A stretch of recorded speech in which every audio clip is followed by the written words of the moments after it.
Hi friend, welcome to my YouTube channel BPSC revision Hindi में। आज हम बात करेंगे क्लास 9th के चैप्टर 1 एनसीईआरटी बुक है साइंस। चलिए, चैप्टर का नाम है हमारे आसपास का पदार्थ, मैटर इन आवर सराउंडिंग्स। सबसे पहले जानते हैं पदार्थ क्या है। पदार्थ का डेफिनेशन जानने के बाद हम आगे बढ़ेंगे। पदार्थ का डेफिनेशन यही है कि दुनिया के हर एक वस्तु जिसमें कुछ न कुछ द्रव्यमान हो यानी मास हो और वह स्थान घेरती हो, वह पदार्थ है। यानी पदार्थ के लिए दो चीज़ आवश्यक है, एक तो स्थान घेरे, दूसरा कुछ न कुछ मास हो। फॉर एग्जाम्पल, जैसे पेन का कुछ न कुछ मास होगा और उसको कहीं रखेंगे तो कुछ जगह भी घेरेगा, इसलिए पेन एक पदार्थ है। दुनिया में हर एक पदार्थ, हर एक वस्तु कुछ न कुछ चीज़ों से मिलकर बना है, कुछ न कुछ स्थान घेरता है, तो पदार्थ के नाम से जानते हैं। ठीक है, पदार्थ के एग्जाम्पल में पत्थर से लेके बादल, तारे, पौधे, पशु, सब के सब क्या है, सब के सब पदार्थ है। चलिए, यहाँ पे हमने देखा पदार्थ क्या है। अब पदार्थ का डेफिनेशन जानने के बाद यहाँ पे हाईलाइट कर लेंगे, सभी वस्तुओं का द्रव्यमान होता है और कुछ स्थान घेरता है, इसलिए वे पदार्थ है। राइट।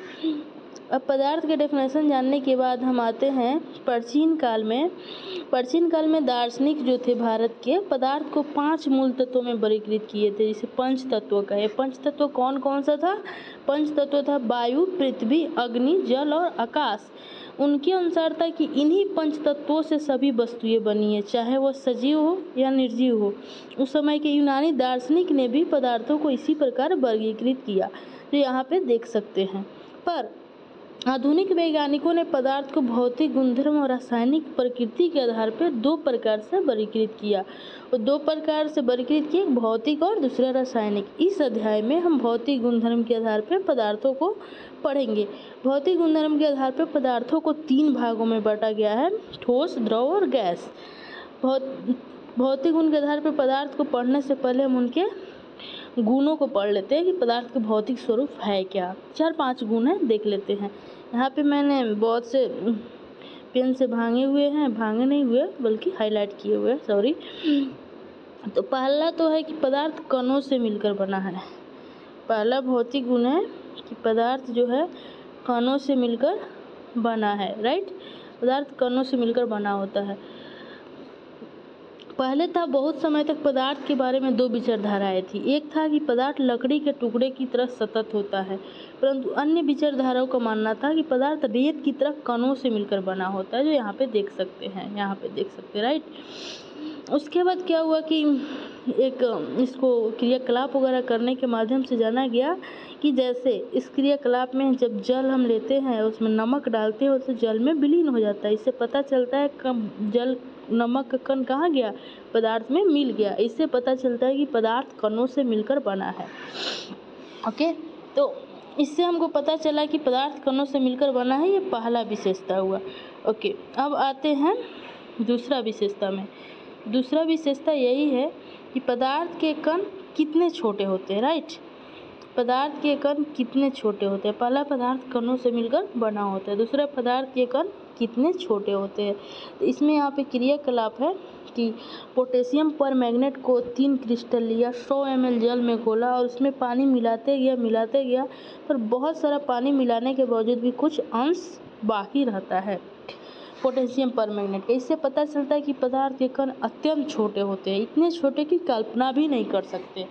ओके, अब आते हैं पदार्थ के कणों के तीसरा गुण। पहला था कणों से मिलकर बना होता है, दूसरा था कण अत्यंत छोटे होते हैं, तीसरा पदार्थ के कणों के बीच रिक्त स्थान होता है। इसमें भी एग्जाम्पल के तौर पे हम देखते हैं कि जब जल में नमक डालते हैं तो नमक कहाँ चला जाता है, जल में घुल जाता है, अर्थात जल में कुछ ना कुछ रिक्त स्थान होता है जहाँ नमक का कण चला जाता है। इससे पता चलता है पदार्थ के कणों के बीच रिक्त स्थान होता है। ठीक है, अब आते हैं हम, अब चौथा है पदार्थ के कण निरंतर गतिशील होता है। ठीक है, पदार्थ के कण क्या होता है, निरंतर गतिशील होता है। ठीक है, अगर हम अगरबत्ती को इसमें क्रियाकलाप से देखते हैं कि अगरबत्ती जलाते हैं तो उसका सुगंध हम दूर रहते हुए भी पता चल जाता है। इससे पता चलता है पदार्थ के कण निरंतर गतिशील होता है। पांचवा है, पदार्थ के कण एक दूसरे को आकर्षित करता है। पदार्थ के कण क्या है, एक दूसरे को आकर्षित करता है, राइट। यहाँ पे देखिए एक दूसरे को पकड़ के रखना ज़्यादा आसान होता है। इस क्रियाकलाप को हम पढ़ लेंगे। तो हमने पदार्थ के भौतिक गुण का 4-5 विशेषता पढ़ा। पहला पढ़ा पदार्थ कणों से, पहले पढ़ा पदार्थ है क्या। इसमें हमको भौतिक आधार पर पढ़ना है। पहले भौतिक का पदार्थ का गुण पढ़ना है। पदार्थ कणों से मिलकर बना होता है। पदार्थ के कण अत्यंत छोटे होते हैं। फॉर एग्जाम्पल क्रियाकलाप से देख लेंगे। पदार्थ के कण के बीच रिक्त स्थान होता है। पदार्थ के कण अत्यंत छोटे होते हैं। पदार्थ के कण निरंतर गतिशील होता है। पदार्थ के कण एक दूसरे को आकर्षित करता है, ठीक है। पदार्थ के कण निरंतर गतिशील क्यों होता है, तो इसमें गतिज ऊर्जा होती है, ठीक है। पदार्थ के कण को गतिशील होने के लिए उसके अंदर क्या होती है, यहाँ पे गतिज ऊर्जा होती है, यहाँ पे गतिज ऊर्जा होती है, देख सकते हैं। टेम्परेचर बढ़ाने से कणों की गतिज ऊर्जा तेज हो जाती है, इसलिए हम कहते हैं टेम्परेचर बढ़ाने से कणों की गतिज ऊर्जा भी बढ़ जाती है, ठीक है। आगे हम पढ़ेंगे विसरण। विसरण क्या होता है कि दो विभिन्न पदार्थों को स्वतः मिलना ही विसरण है। ऐसे कणों को, दो विभिन्न पदार्थों कणों को स्वतः मिलना विसरण। एग्जाम्पल में जब किचन में सब्जी बनता है तो सब्जी का जो है गंध हमारे घरों में आ जाता है, क्योंकि वो एयर से संपर्क करके, स्मेल एयर से संपर्क करके हमारे नाकों तक उसका स्मेल सुगंध आ जाता है, तो उसको हम विसरण कहते हैं, ठीक है। तो विसरण का डेफिनेशन यही है कि दो विभिन्न पदार्थों के कणों को स्वतः मिलना ही विसरण है, ओके। अब हम आते हैं आपका पदार्थ का विशेषता हो गया, विसरण हो गया। ये क्रियाकलाप मानव श्रृंखला वाला आप देख लेना, अब हमने पदार्थ की अवस्था में को पढ़नी है हमें। अब पदार्थ की अवस्था में देखते हैं कि पदार्थ की 3 अवस्था होती है, जैसे कि हमने पढ़ा ठोस, द्रव और गैस। सबसे पहले हम ठोस अवस्था में आएंगे। ठोस अवस्था क्या है, तो ठोस अवस्था का पहले डेफिनेशन देखेंगे, ठीक है। ठोस अवस्था में यही है कि ठोस में एक निश्चित आकार और निश्चित आयतन होता है। लकड़ी, पेन, पेपर, बुक, ये सब पदार्थ की ठोस अवस्था है। इसकी निश्चित आकार होगी और निश्चित आयतन घेरेगी। इसमें संपीड़ितता नगण्य होती है, यानी कि यहाँ पे हाईलाइट आप लोग कर लेना, नगण्य संपीड़ितता होती है, ठीक है। नगण्य संपीड़ितता होती है, यहाँ पे हाईलाइट कर लेना।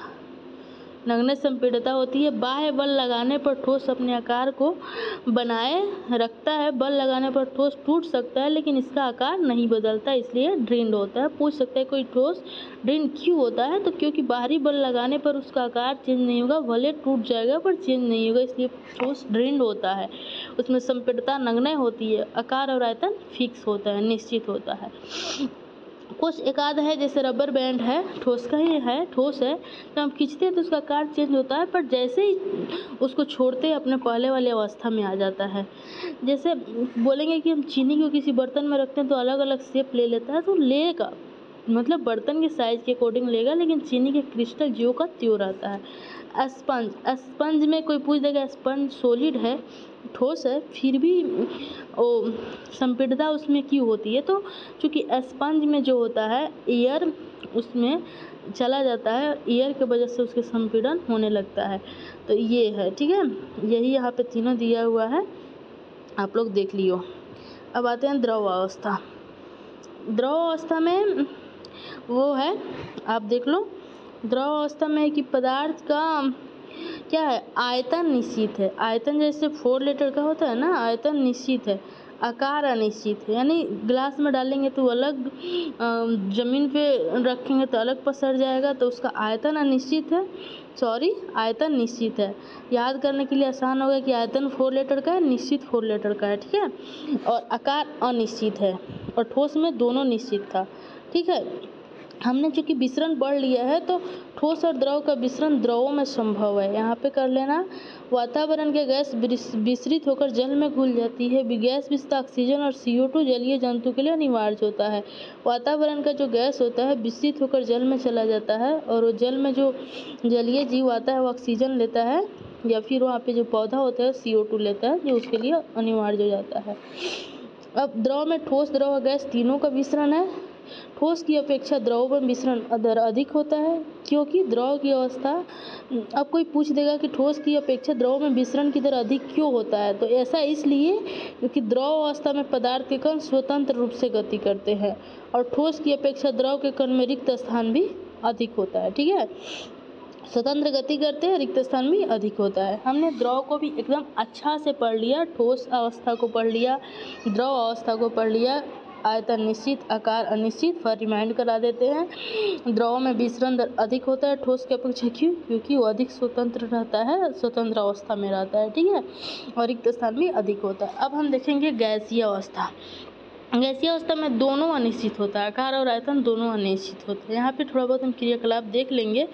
ठीक है, ये हो गया कि हम ये खाना वाला डिस्कस कर चुके हैं, खाना वाला ये हम डिस्कस कर चुके हैं कि रसोई तक हमारे पास कैसे स्मेल आ जाता है, ये हम डिस्कस कर चुके हैं। ठीक है, अब आते हैं कि हमने पदार्थ को पढ़ा, उसके क्वालिटीज़ को पढ़ा, उसके स्टेट्स को पढ़ा, और उसके क्या पदार्थ अपनी अवस्था को बदल सकता है, यानी पदार्थ क्या ठोस से द्रव, द्रव से गैस, गैस से द्रव, द्रव से ठोस हो सकता है, तो उसको हम आगे देखेंगे।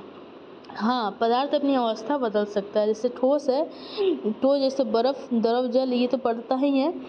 टेम्परेचर परिवर्तन, यानी कि जब हम टेम्परेचर में चेंज करते हैं तो पदार्थ अपनी अवस्था बदल देता है। ठीक है, यहाँ पे देखो, यहाँ पे देखो टेम्परेचर परिवर्तन का प्रभाव।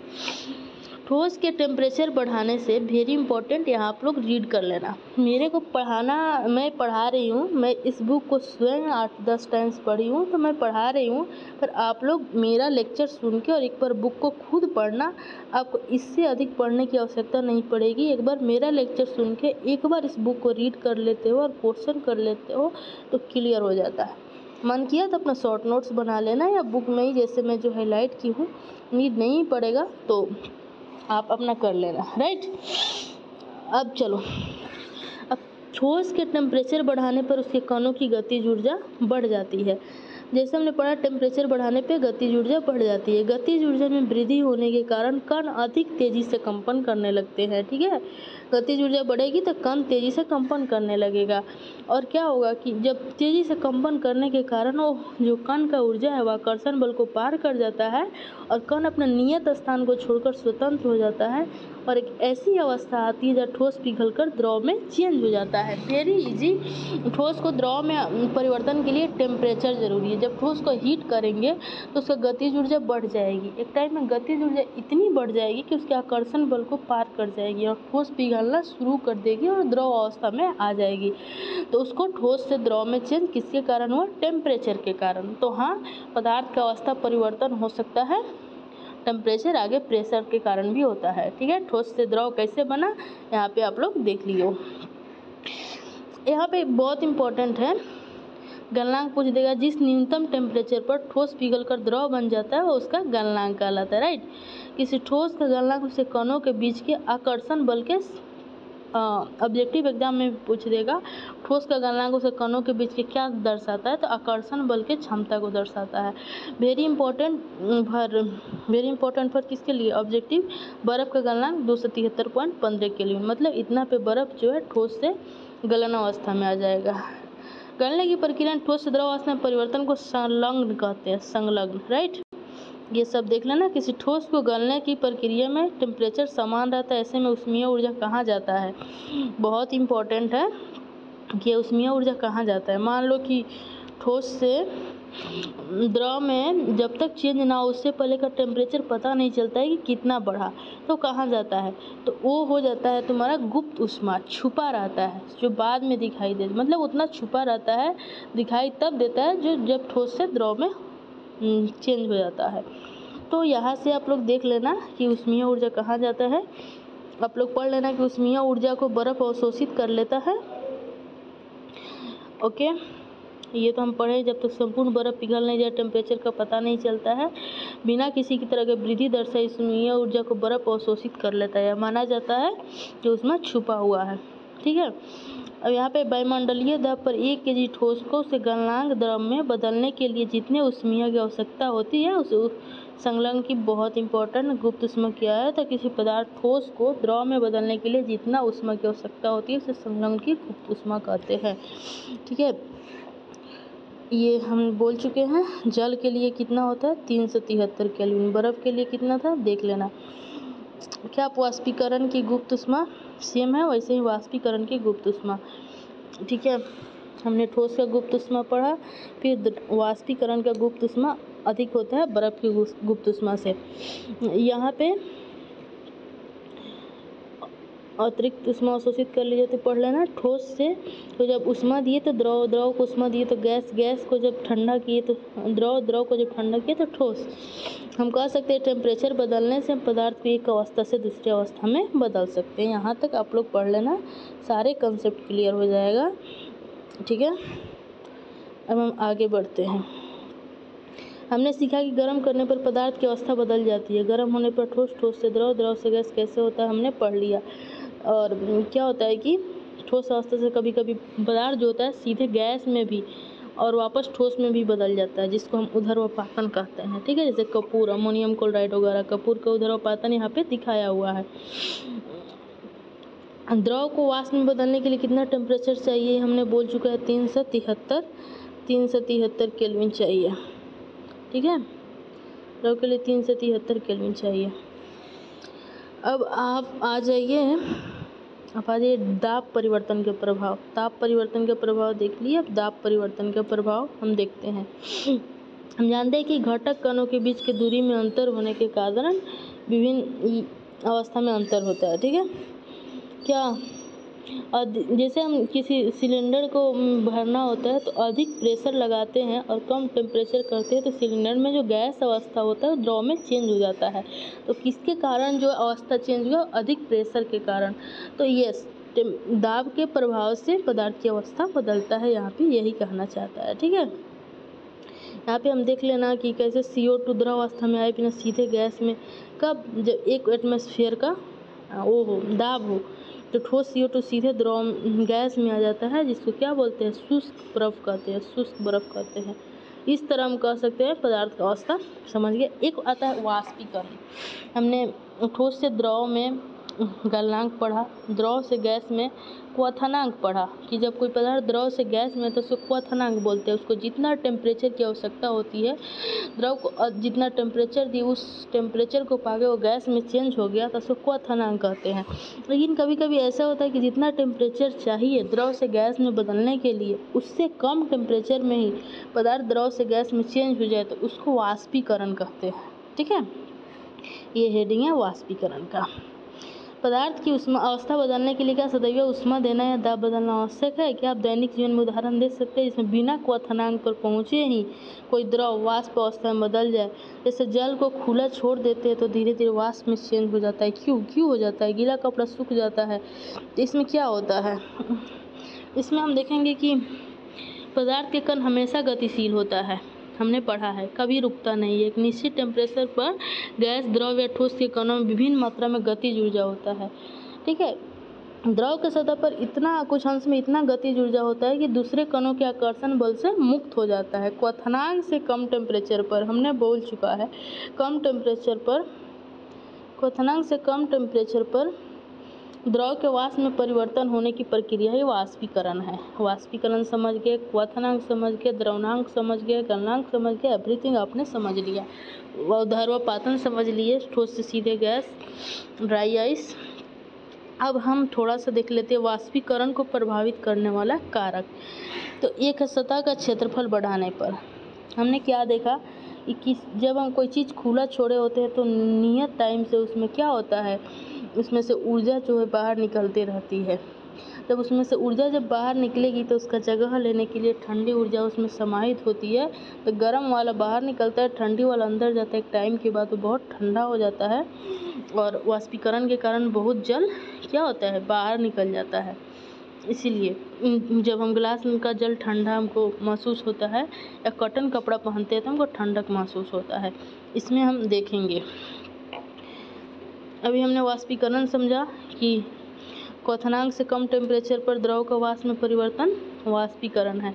जल को खुला छोड़ देने पर धीरे धीरे वाष्प में चेंज हो जाता है। गीला कपड़ा सूख जाता है। हम जानते हैं कि पदार्थ के कण हमेशा गतिशील होता है, कभी रुकता नहीं। एक निश्चित टेम्परेचर पर गैस, द्रव या ठोस के कणों के विभिन्न मात्रा में गतिज ऊर्जा होती है। ठीक है, इतनी गतिज ऊर्जा होती है, पढ़ लिया। वाष्पीकरण को प्रभावित करने वाला कारक में है सतह का क्षेत्रफल बढ़ाने पर। क्षेत्रफल बढ़ाने पर क्या होता है? सतह के क्षेत्रफल बढ़ाने पर वाष्पीकरण का दर बढ़ जाता है। ऑब्जेक्टिव में पूछेगा वाष्पीकरण का दर कब बढ़ता है? तो सतह का क्षेत्रफल बढ़ाने पर। दूसरा, टेम्परेचर में वृद्धि करने पर भी वाष्पीकरण बढ़ जाता है, क्योंकि गतिज ऊर्जा मिलने लगती है, इससे वाष्पीकृत होते रहता है। आर्द्रता में कमी होने पर, इसमें कमी होने पर भी वाष्पीकरण बढ़ जाता है। वायु की गति में वृद्धि होने पर कपड़ा जल्दी सूखता है, क्योंकि वाष्पीकरण तेजी से होता है। वाष्पीकरण का 4 विशेषता है। ठीक है, और वाष्पीकरण के कारण शीतलता कैसे, जो अभी हमने पढ़ लिया। अभी हमने बोला खुले हुए बर्तन में निरंतर वाष्पीकरण होता है। कम हुई ऊर्जा को पुनः प्राप्त करने के लिए द्रव के कण अपने आसपास से ऊर्जा अवशोषित करता है, जिसके कारण शीतलता होती है। जैसे एसीटोन का एग्जाम्पल नाखून पे रखते हैं तो हथेली आसपास से ऊर्जा अवशोषित कर लेती है, वाष्पीकृत हो जाती है, उसमें शीतलता होता है। तेज धूप में लोग छत पे जल छिड़कता है, क्योंकि वाष्पीकरण में शीतलता बनाती है। गर्मी में सूती कपड़े। ओके, गर्मी में हमने सूती कपड़ा देख लिया। बर्फीले जल से भरे गिलास, वाष्पीकरण के कारण ठंडक महसूस होता है। हमने इस चैप्टर को बहुत बारीकियों से पढ़ा। पदार्थ क्या है, पदार्थ का प्राचीन काल में उसका क्या डेफिनेशन था, पदार्थ की एग्जैक्ट डेफिनेशन क्या है, पदार्थ का 2 प्रकार से रासायनिक, भौतिक। भौतिक आधार का विशेषता क्या है, भौतिक आधार पर टाइप क्या है। उसके बाद हमने विसरण पढ़ा, फिर हमने वाष्पीकरण पढ़ा, द्रव्यनाम, गलनांक, क्वथनांक सब पढ़ा, ऊर्ध्वापातन पढ़ा। हमने काफ़ी अच्छा से पढ़ा। हमने काफ़ी कम टाइम में 20 मिनट 21 मिनट में इसलिए पढ़ा दिया क्योंकि मैंने इस पर काफ़ी मेहनत किया है, और आप लोग इसका फ़ायदा उठाओ।